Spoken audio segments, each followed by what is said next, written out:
Eleições 2022 é o novo quadro do canal do YouTube Bayard Boiteux de Turismo e Educação. Hoje temos a honra de receber nosso primeiro convidado, professor Paulo Alonso, atualmente é reitor da Universidade Santa Úrsula. Tem uma experiência em educação que vocês não imaginam. Já dirigiu as grandes instituições de ensino de nosso país. É advogado, é professor, é jornalista e tem uma vontade muito grande de mudar o status quo atual da educação, da cultura e da saúde. Professor Paulo Alonso, uma boa tarde. Muito obrigado por estar aqui hoje conosco. O agradecimento é meu, Bayard. Boa tarde para você. É uma honra ser o primeiro entrevistado dessa série e é sempre uma satisfação rever o amigo.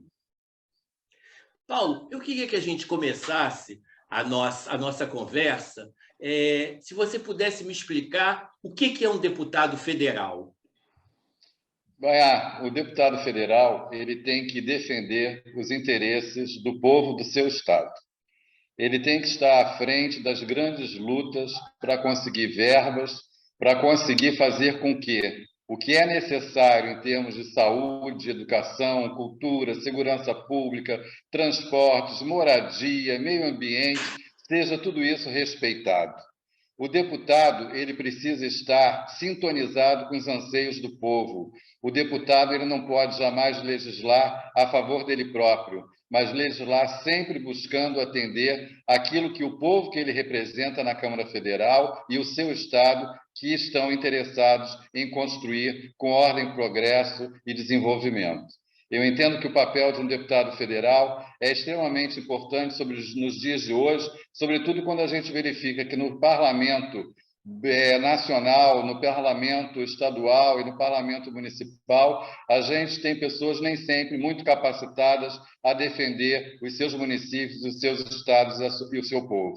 Então, eu acredito que, nesse momento conturbado da vida política do Brasil, o papel de um deputado federal sério, honesto e comprometido com os seus princípios e valores seja absolutamente fundamental para a gente reverter o quadro sombrio em que nos encontramos. Paulo, você, na realidade, é um profissional bem-sucedido, casado, tem 2 filhas, nunca parou de estudar. O que lhe motivou, nessa altura do campeonato, já que você passou pelas maiores instituições do Brasil, você, na realidade, viajou pelo mundo inteiro, levando, sem dúvida alguma, uma mensagem de uma educação plural, de uma educação diversa. O que lhe motivou a se candidatar a deputado nesse momento? Há algum tempo eu vinha sendo convidado para me candidatar a deputado federal. Em todas essas ocasiões, justamente pelas atribulações profissionais, eu sempre fui postergando essa iniciativa em me candidatar. Mas eu vejo que hoje a educação, infelizmente, no Brasil, ela não é uma política de Estado, ela é uma política de governo. E os governos mudam sucessivamente. E a ideologia de um governo, ainda que tenha feito alguma coisa boa na sua gestão, ela não é preservada nem mantida na gestão seguinte. Se a gente for verificar que o Ministério da Educação tem mais ou menos 90 anos da sua criação e que em 90 anos nós já tivemos 56 ministros de Estado da Educação, nós vamos observar que cada ministro ficou na cadeira por 1 ano e 6 meses, mais ou menos. Isso deixa claro que o Brasil não privilegia a educação como uma política de Estado. Então, ao não privilegiar como uma política de Estado a educação, nós não temos continuidade das coisas boas que são feitas em determinados momentos da República. E é por essa razão que eu acho já que com muita maturidade, com um passado na área da educação, eu possa efetivamente contribuir para a discussão das grandes questões da educação brasileira, fomentando políticas públicas desde o ensino infantil até os programas de pós-graduação, estrito sensu da CAPES, na condução de uma educação efetiva de qualidade, que seja transformadora, que dê liberdade às pessoas e que possa fazer com que essa educação de qualidade, com inclusão social, ela possa ser benéfica a todo o povo do Brasil. Os tigres asiáticos eles só avançaram porque os governos daqueles países eles investiram na educação como prioridade do Estado e como prioridade nacional. Por isso, eles se desenvolveram e estão e representam no planeta coisas absolutamente fantásticas a partir da educação como uma prioridade do Estado. Paulo, na sua plataforma, claro, está a educação em primeiro lugar. Você é um educador, você é um professor. Existem, na realidade, outras, digamos, diretrizes que você pretende lutar no seu mandato lá em Brasília? Tudo que eu quero nesse momento é que o povo do Rio de Janeiro, o povo do nosso Estado, compreenda que é necessário mudar o Congresso Nacional com pessoas sérias, éticas e de valores morais. Além da educação, que é a minha bandeira principal, eu vou lutar pela causa da saúde pública, que muitas vezes nós sabemos que não está fadada ao sucesso, mesmo nas grandes metrópoles como Rio de Janeiro, São Paulo, Brasília. Lutar pela cultura brasileira, que está renegada ao último dos planos na vida nacional, e lutar pela preservação do meio ambiente. Se nós vamos verificar a questão da Amazônia, por exemplo, desmatamento, nós iremos observar o quanto é importante que essa luta seja de todos nós, e não de um grupinho pequeno de parlamentares, mas que seja uma luta, todas essas questões do povo brasileiro em prol de todas essas melhorias. Paulo, um dos piores problemas do nosso país é a nossa imagem internacional. Ela foi, ao longo, na realidade, dos últimos anos, sofrendo um desgaste muito grande. A gente não reconhece mais o Instituto Rio Branco, não reconhece mais a força que vinha desse centro de excelência do nosso país, não é? E aí nós somos um pouco a chacota do mundo, não é? O que você acha que você poderá fazer em Brasília para melhorar esse posicionamento internacional do Brasil? Bom, de fato, o Brasil perdeu muito nos últimos anos e teve a sua imagem arranhada e profundamente por causa de vários gestos, de várias atitudes e políticas tomadas aqui no Brasil em relação a determinadas áreas que não evoluíram. A nossa imagem, de fato, internacionalmente, ela precisa ser resgatada. O Brasil é uma potência, o Brasil sempre teve relações internacionais com todos os países pelo mundo, muito boas, e nesse momento nós precisamos resgatar tudo isso. E de que forma resgatar tudo isso? Apresentando programas, apresentando um Brasil que vai para frente, um Brasil que quer mudar, um Brasil que tenha parlamentares, autoridades, professores, jornalistas, enfim, que queiram demonstrar e mostrar um novo cenário para o Brasil. Eu espero que, muito em breve, nós tenhamos mais acordos de cooperação internacional com países, sejam eles europeus, do Norte América, africanos, asiáticos ou da Oceania, e que o Brasil possa resgatar a importância do Ministério das Relações Exteriores, cujo patrono, Barão do Rio Branco, sempre foi um sujeito atento às negociações, ao diálogo, à mediação e aos intercâmbios internacionais de cooperação técnica e científica. E, justamente, a educação ela pode promover esses intercâmbios através de um Ministério da Educação robusto, de um Ministério da Educação que produza e que faça políticas públicas importantes e necessárias e que sejam percebidas e auscultadas pelas nações vizinhas, e que possam, a partir de uma educação mais robusta, mais séria, mais desenvolvida, que esses projetos interministeriais e com outros países, eles possam efetivamente se desenvolver, e dessa forma a gente estará resgatando a cultura nacional, o pavilhão da nossa bandeira. E a gente, para resgatar essa imagem perdida, arranhada, nós precisamos fazer com que a cultura brasileira seja observada, seja percebida, porque nós temos um Brasil continental, um Brasil com 5 regiões extremamente ricas, e nós precisamos mostrar a nossa cultura com eventos na área do turismo, aproveitando esses eventos para criar a imagem do Brasil lá fora. Quando a gente visita um país, seja na Ásia, como a Tailândia ou no Japão, as pessoas gostam do Brasil, elas sabem que o Brasil existe, mas nós precisamos mostrar um outro retrato do Brasil, um Brasil mais dinâmico, mais harmônico, sem ódios, sem constrangimentos, um Brasil em que acolha a todos da mesma forma e seja acolhido também pelas nações estrangeiras. Enfim, a Casa do Rio Branco, o Itamaraty, ele precisa estar à frente também de tudo isso, porque ele é a ponte e é o porta-voz do Brasil junto às nações estrangeiras. Ele precisa ser dignificado e ele precisa ser percebido como uma mola de extrema importância para que nós cheguemos aos nossos objetivos internacionais, restaurando, portanto, as parcerias com países que nem sempre acreditam no nosso país por essa ou por aquela atitude aqui tomada.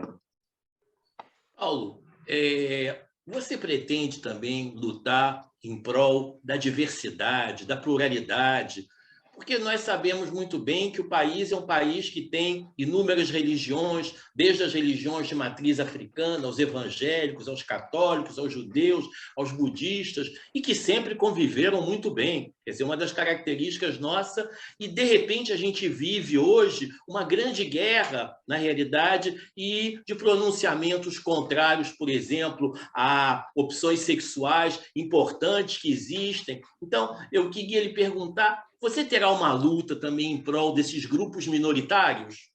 Baia, querido, nós somos educadores, não é? A educação, ela tem que ser compreendida como algo que liberta as pessoas, né? Nós não podemos ter discursos de ódios, discursos de rancores, discursos que não sejam liberais e liberados. Então, é claro que nós não podemos, com esses discursos contrários à própria democracia, fazer com que grupos da sociedade eles não sejam percebidos e encarados com naturalidade. Então, a guerra de religiões é um absurdo, porque nós cremos em um Deus, e esse Deus é para todas as religiões. Então, nós não podemos entrar em atrito com qualquer religião e devemos respeitar o próximo, que é do Espiritismo, é da Igreja Católica, é do Protestantismo, é da Igreja Batista. Nós não podemos fazer e nem ser absolutamente preconceituosos com pessoas em relação à sua cor, em relação à sua opção sexual. Então, todas essas questões, elas passam por quê? Elas passam pela educação, elas passam pela cultura. E se nós levarmos educação e cultura ao povo, todas essas questões que são conflituosas hoje no dia a dia do Brasil, elas vão amainar. Então, a diversidade ela precisa ser respeitada, ela precisa ser compreendida, ela precisa ser entendida e ela precisa justamente ser aplaudida, porque é uma questão de educação e de cultura de um país. O país que é contra a diversidade, o país que incentiva o ódio e o rancor entre as religiões, o país que não compreende o direito dos homossexuais, o país que não compreende o direito do negro e do indígena, esse é um país que é jurássico, que está anos-luz da modernidade que se precisa para se promover a construção de um país melhor, mais democrático, mais justo, com justiça social e inclusão a todos. É claro que essa é uma bandeira minha também. Como você pode observar, Baia, existem várias bandeiras que elas se formam em sinergia umas com as outras. E essa grande sinergia, no meu entendimento, se dá por uma educação de qualidade, inclusiva, social. E essa é a grande bandeira que agrega todos esses valores e que poderá certamente modificar a nação do Brasil. Eu gostaria que, se eleito fosse, como deputado federal, número 1060, que outras pessoas que pudessem ser eleitas tivessem esse mesmo discurso, esse mesmo pensamento e que juntos pudéssemos manifestar, através de ações e de políticas sociais inclusivas, criações de oportunidades iguais para todos os brasileiros, com respeito, ética e, efetivamente, acolhimento. Sr. Paulo Alonso, foi muito bom conversar com você, entender um pouco melhor as suas propostas, entender que você, professor Paulo Alonso, número 1060, candidato a deputado federal pelo Estado do Rio de Janeiro, pretende, sem dúvida alguma, ter na educação a sua bandeira, Acho que ela vai se desmembrar em vários outros segmentos que estão ali, na realidade, dentro desse mesmo universo da própria educação. Paulo, nós fomos agora às ruas e perguntamos às pessoas se elas queriam lhe fazer algumas perguntas. Então, a gente vai trazer para você algumas perguntas dos nossos eleitores. É a segunda parte do nosso programa, Pergunta dos Eleitores na Rua, tá bom? Que eles querem conversar com você. Com o maior prazer. Olá, eu sou Thiago Oliveira e gostaria de saber a sua proposta para aumentar a oferta de empregos na nossa cidade. Obrigado. Olá, Thiago, muito obrigado aí pela sua pergunta em relação ao aumento da oferta de empregos no Rio de Janeiro. Para que a gente possa aumentar a oferta de empregos no Rio de Janeiro, nós precisamos criar postos de trabalho naturalmente. Postos de trabalho necessitam de quê? De abertura de empresas, necessita de projetos novos, necessita com que as autoridades do Estado, as autoridades municipais, elas percebam que o Brasil não pode viver com 14 milhões de desempregados, que o Brasil precisa buscar alternativas para uma população que não tem emprego e que muitas dessas pessoas que não estão desempregadas estão subempregadas. Então, nós precisamos abrir cursos técnicos, nós precisamos preparar as pessoas e nós precisamos fazer com que esses cursos técnicos sejam um alicerce para o desenvolvimento do próprio país, porque cada vez mais capacitada é uma pessoa, mais oportunidade de trabalho ela terá. Agora, entendo também que não adianta apenas a necessidade da criação de postos de trabalho por parte de autoridades ou de empresários. Adianta que as pessoas também queiram se qualificar através da educação e que possam, cada vez mais preparadas e cada vez mais educadas, conquistar seus lugares nas várias empresas públicas e privadas. O concurso também é importante e eu acho que nós deveríamos aumentar a gama de concursos públicos para que as pessoas possam se candidatar, mas também fazer com que esses concursos, quando regimentam as pessoas aprovadas, esses concursos possam, a partir das suas empresas, contratar imediatamente essas pessoas, porque nós sabemos que no Brasil existem dezenas de concursos abertos, dezenas de pessoas que passaram nos concursos e que não são chamadas. E essas pessoas não são chamadas, elas ficam frustradas e decepcionadas. E ainda mais sabendo que para essas organizações às quais elas fizeram concurso, há vagas e que as autoridades, enfim, não abrem esses postos novos de trabalho. Então, iremos buscar essa alternativa de pressionar as empresas que promovem concurso e que não dispõem das vagas abertas como deveriam e são prometidas nos editais de concursos. Boa tarde, professor Paulo Alonso. Boa tarde, Baiar. Boa tarde a todos.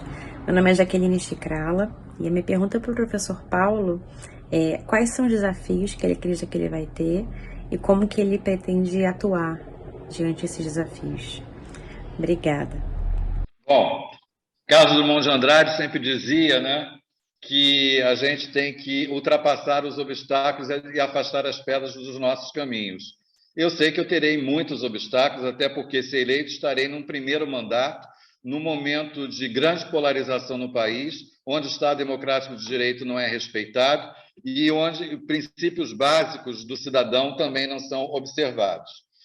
O primeiro desafio que eu terei é fazer com que nós tenhamos uma bancada do Estado do Rio de Janeiro que venha trabalhar com dignidade, com esforço, com honradez e com capacidade criativa para fazer com que as grandes pautas nacionais sejam percebidas e sejam implementadas. E eu sempre vou dizer, Baiar, o seguinte, a grande pauta do Brasil é em relação à educação, porque se nós temos um Brasil mais educado, nós temos um Brasil que respeita leis, um Brasil mais culto, um Brasil com menos insegurança, um Brasil que sabe perceber a necessidade de determinadas precauções em relação à saúde. Então, como dizia a minha amiga Raquel de Queiroz, em uma frase lapidar, educação é tudo, e sem educação nós não somos nada. Então, o meu grande desafio é fazer com que a educação brasileira, repito, seja uma política de Estado e não seja uma política de governo, porque os governos mudam a cada 5 anos.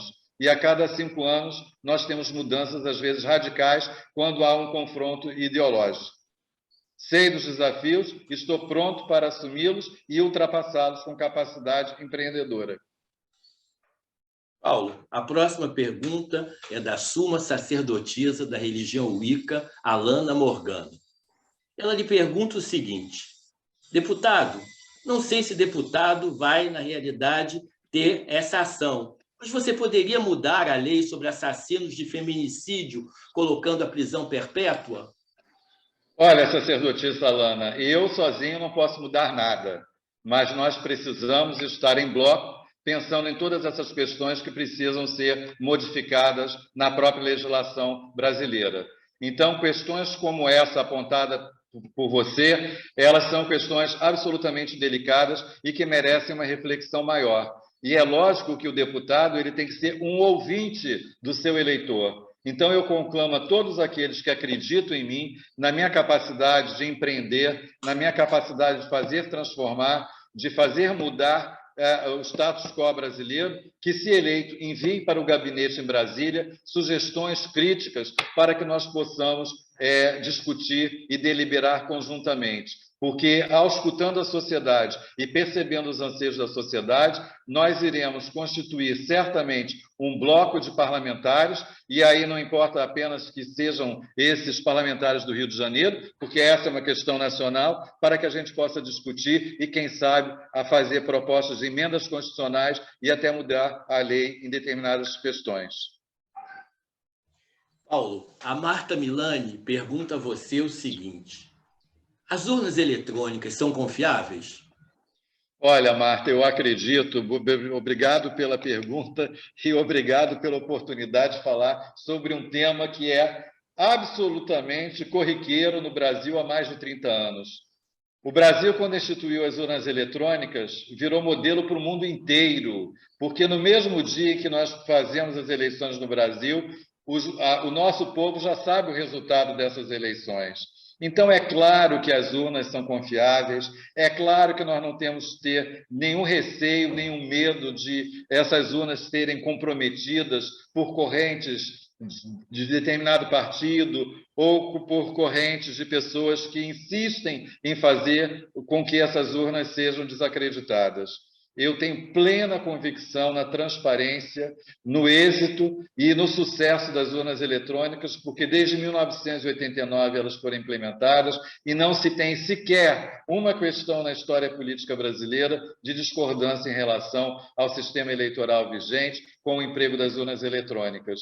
E nós somos um país, como já disse anteriormente, continental, as cidades ribeirinhas da Amazônia, o interior dos estados, com aldeias indígenas, todas as pessoas votam confiantes de que, ao digitarem os números dos seus candidatos, eles estão colocando nas urnas eletrônicas os seus anseios particulares, os seus anseios próprios, confiando nesses candidatos que os representarão no Senado da República, na Câmara dos Deputados ou nas Assembleias estaduais. Então, para mim, não há nenhum tipo de desconfiança em relação às urnas eletrônicas. Elas foram instituídas, vieram para ficar, ficarão. Dezenas de países enviam representantes nos pleitos eleitorais do Brasil para conhecer mais de perto a nossa dinâmica, a sua eficiência, a sua eficácia. Então, não há porquê, de forma alguma, duvidarmos das urnas eletrônicas do Brasil e do seu êxito nacional. Olá, professor Paulo Alonso, tudo bem? Meu nome é Renan Ferreira e, como sabemos, o senhor tem tantos anos de bagagem aí na área da educação. Eu queria saber do senhor quais são os seus projetos para uma área que foi tão esquecida pelo nosso governo federal. Quais são as suas propostas para o próximo mandato? Um forte abraço. A valorização do professor é uma questão sine qua non para que a educação possa caminhar com tranquilidade e dar frutos maiores. Essa é uma questão. A promoção de uma educação básica, de qualidade, com escolas reformadas, com escolas que investam na tecnologia da informação, com Wi-Fi em todos os rincões brasileiros. Porque nós sabemos que o Wi-Fi, a internet e a tecnologia são primordiais para o desenvolvimento da inteligência de cada um. As bibliotecas, elas não precisam naturalmente mais ser constituídas de forma física, mas nós precisamos disponibilizar, por meios tecnológicos, de bibliotecas digitais, com acervos de bibliografia básica e complementar, para que todos os alunos de qualquer série eles tenham acesso. Então, a tecnologia, o desenvolvimento da tecnologia e a implementação de dados tecnológicos em todas as escolas do Brasil se fazem necessárias.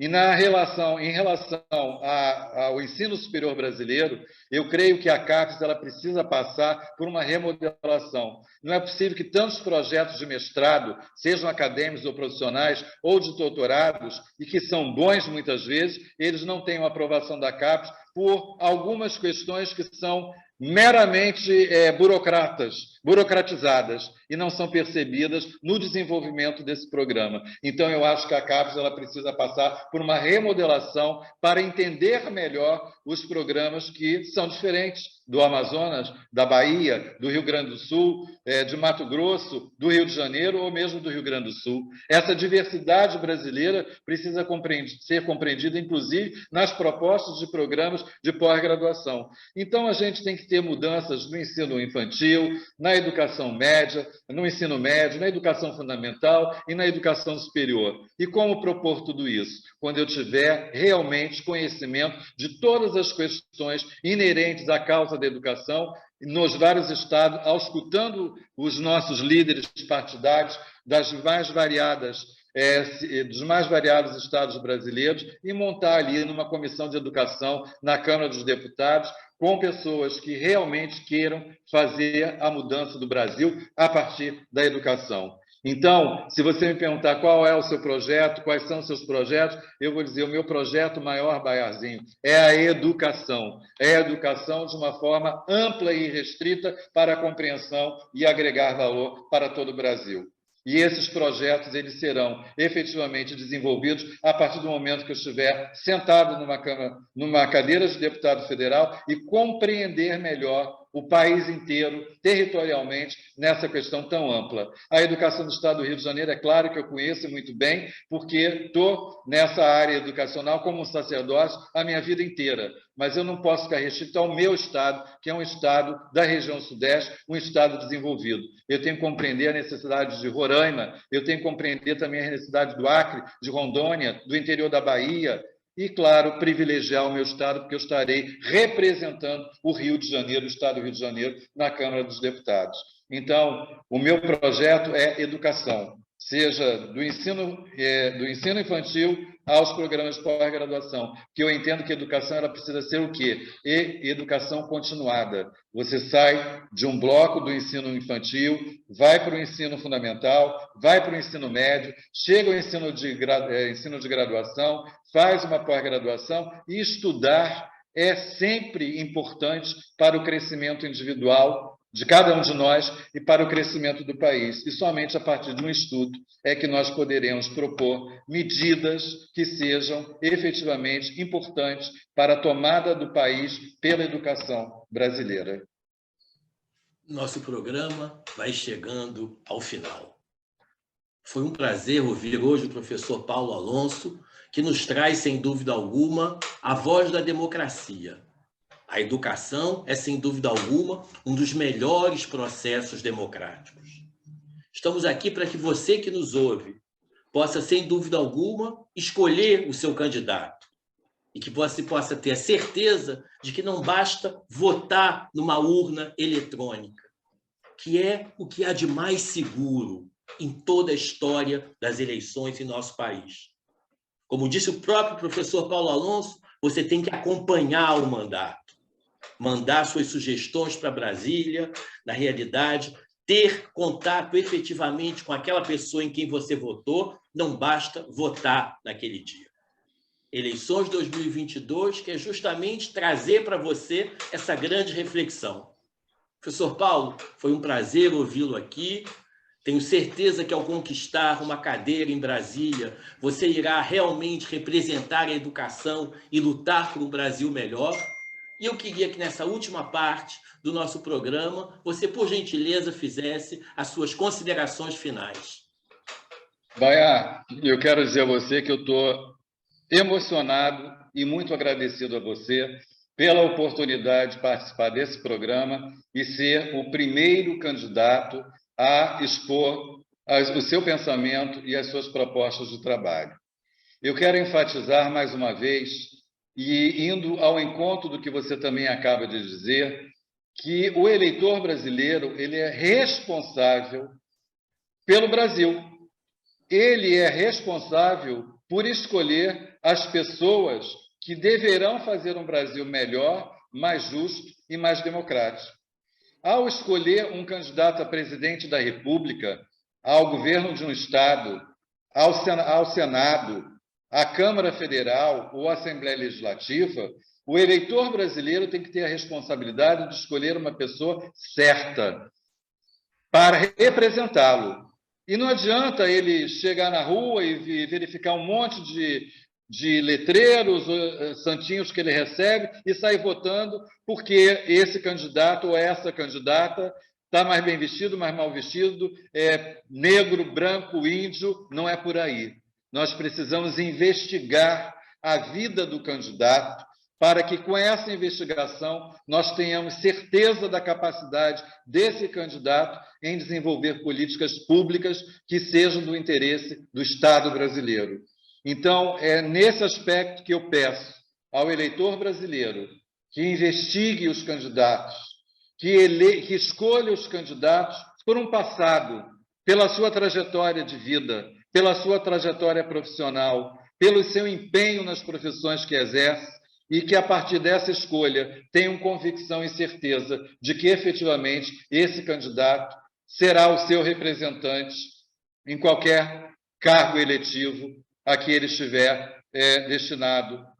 Então, eu quero pedir o seguinte, eu quero pedir o voto do eleitor carioca e fluminense, que vote no reitor Paulo Alonso, número 1060, e que tenha sempre a convicção de que, se eleito for, o meu gabinete estará aberto justamente para ouvir, para dialogar, para discutir com os meus eleitores, fazendo com que esse mandato ele seja efetivamente democrático e que seja um termômetro daqueles que me ajudaram a chegar na Câmara dos Deputados em Brasília. Muito obrigado a você, muito obrigado ao Tiago, à Jaqueline, à Sula, à Marta e ao Renan por terem feito essas perguntas que me ajudaram e me deram a oportunidade de apresentar alguma coisa daquilo que eu gostaria e que terei prazer em construir com o auxílio de todos vocês. E a você, Baiar, minha gratidão, o meu abraço e o meu agradecimento mais uma vez por esta oportunidade. Eleições 2022 termina hoje, nesse momento, o seu primeiro programa. Viva a democracia. Viva. Diga não às fake news. Sempre. Não acredite nas fake news. Diga sim à urna eletrônica. Ela tem se mostrado compatível e todos nós acreditamos nela. Muito obrigado e até um próximo programa. Muito obrigado.